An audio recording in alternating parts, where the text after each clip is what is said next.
previous video, we learned how we could create array formulas in Excel. Now, a lot of Excel's array functions also support this array capability.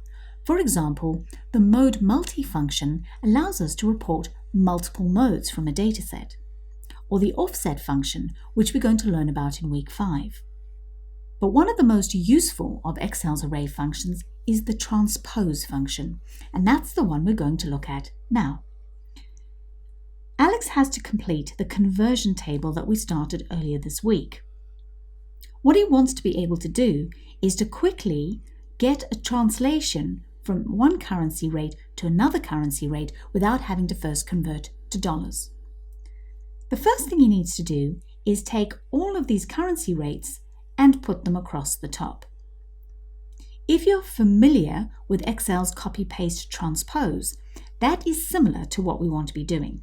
I'll quickly demonstrate in case you haven't seen it before.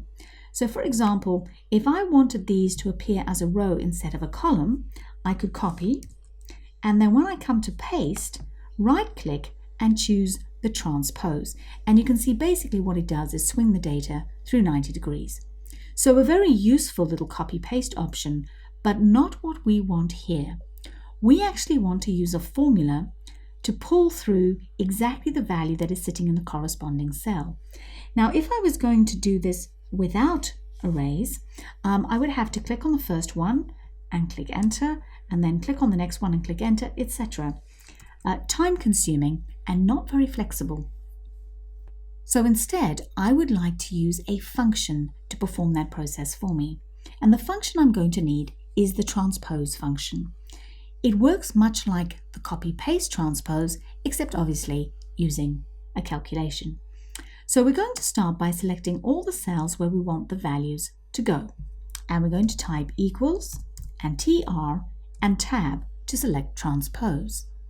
We're now going to select all the values that we actually want to swing through 90 degrees, and then we're going to press Ctrl Shift Enter. Nice and easy. And if any of these values should change, the ones in the row would automatically change. So that was a nice simple example.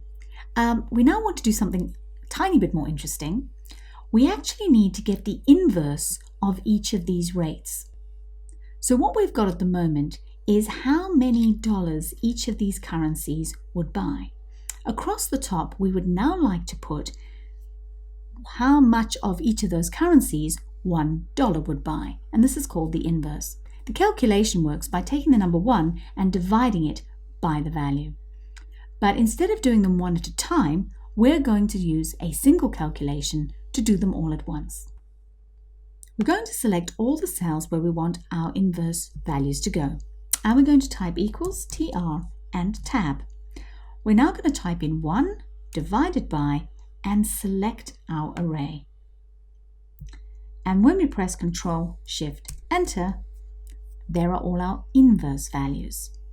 Much quicker than having to do them one at a time.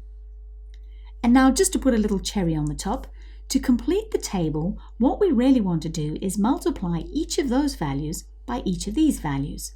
Now, we could do this with conventional formulas using mixed cell references, but actually it's quite complex, whereas using arrays is much easier. So we're going to simply select our table where we want our answers to go.